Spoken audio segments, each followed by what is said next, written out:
पंजाब में नशे के खिलाफ चल रही मुहिम को आज उस समय नई मजबूती मिली जब पंजाब के राज्यपाल गुलाब चंद कटारिया होशियारपुर पहुंचे और people walk against drugs rally में हिस्सा लिया। ये रैली होशियारपुर के डीएवी कॉलेज से शुरू हुई और शहर के विभिन्न मार्गों से होते हुए पुनः डीएवी कॉलेज में जाकर समाप्त हुई। रैली में बड़ी संख्या में युवाएं, विद्यार्थी और सामाजिक संगठनों ने भाग लिया। हाथ में बैनर और नारों के साथ युवाओं ने नशे के खिलाफ एकजुटता दिखाई। रैली को संबोधित करते हुए राज्यपाल गुलाब चंद कटारिया ने कहा कि इस अभियान का मुख्य उद्देश्य पंजाब में नशे को जड़ से समाप्त करना है।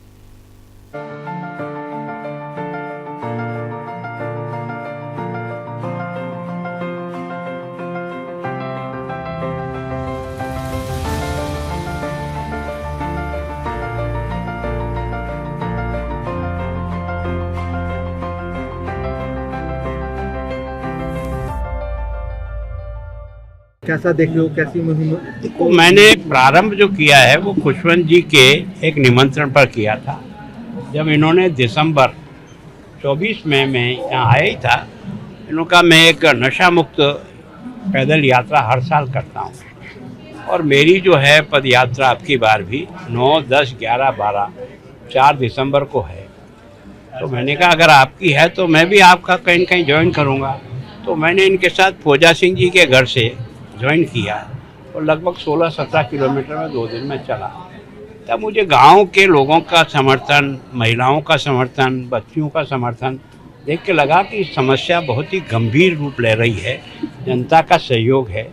अब इस जनता के सहयोग में अगर हम भी अपनी कुछ मेहनत करें तो इसको जन आंदोलन बना सकते हैं। और उसके बाद मैंने भी 6 दिन की लगातार पैदल यात्रा की। सर, युवाओं का इसमें कैसा? निश्चित रूप से देखो, सहयोग क्या है कि भविष्य भी उनके आधार पर, नशा मुक्त पंजाब बनेगा तो युवाओं के आधार पर ही बनेगा। स्कूल के बच्चे, कॉलेज के बच्चे, विश्वविद्यालय के बच्चे अगर ये हमसे जुड़ गए और इन्होंने केवल ठान लिया तो 5 साल बाद परिणाम तो सामने दिखना ही है। तो हमने उनके भी सारे वीसी को सबको बुलाया। सारे दोनों मुख्यमंत्री उस दिन चंडीगढ़ की उस रैली में थे, दोनों गवर्नर उसमें थे, सारे अधिकारी उसमें थे। तो ये आंदोलन कोई गवर्नर आंदोलन नहीं है, न किसी पार्टी का आंदोलन है, ये पंजाब का आंदोलन है। और मेरी कोशिश यही है कि नशा मुक्त पंजाब बने, रंगला पंजाब बने। उसमें ये बहुत बड़ी मदद कर सकता है हमारे विकास के लिए, लॉ एंड ऑर्डर सारे को कंट्रोल करने के लिए। क्योंकि यही एक ऐसी कमी हमारे में जो दूसरे देशों ने डाला है। वो चाहते हैं कि यहाँ का युवा का कमजोर हो तो देश कमजोर हो। सर, आप मानते हो कि विदेशी ताकतें जो है पंजाब निश्चित रूप से, अगर नहीं तो पाकिस्तान अकेले की हिम्मत नहीं है कि इतनी ड्रग और इतने हथियार यहाँ गिरा करके रोज नष्ट भी हो रहे हैं, पकड़े भी जा रहे हैं, कुछ आ भी रहे हैं।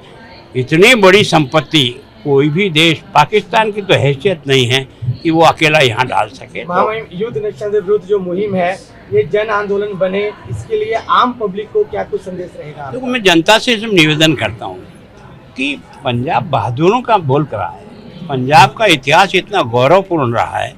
यहाँ की धर्म और संस्कृति को बचाने के लिए जो बलिदान हुए हैं, राजा रणजीत सिंह जी के समय से लेकर के देश के लिए जिस प्रकार से लोग लड़े मरे हैं, फौज में भी आज जितने सैनिक यहाँ हैं, एक तरह से देश के हर काम में पंजाबी, चाहे खेती की दृष्टि से देखो तो पंजाब ने उसको बीड़ा उठाया।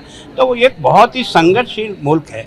इस मुल्क को अगर एक नशा कमजोर कर रहा है तो हमारा मिलकर के प्रयत्न होना चाहिए ताकि हम इसको परास्त कर सकें, हमारे नौजवान पीढ़ी को बचा सकें और आने वाली जो बहादुर हमारे नौजवान हैं वो देश के लिए, समाज के लिए एक एसेट बने। सर, कई लोगों को मार दिया गया है, तो किस तरह देख रहे हो बॉर्डर एरिया पर? देखो, क्या है कि मैं सोचता हूँ कि इसमें भी जब छानबीन होगी तो कोई न कोई ड्रग का कारण निकलना चाहिए।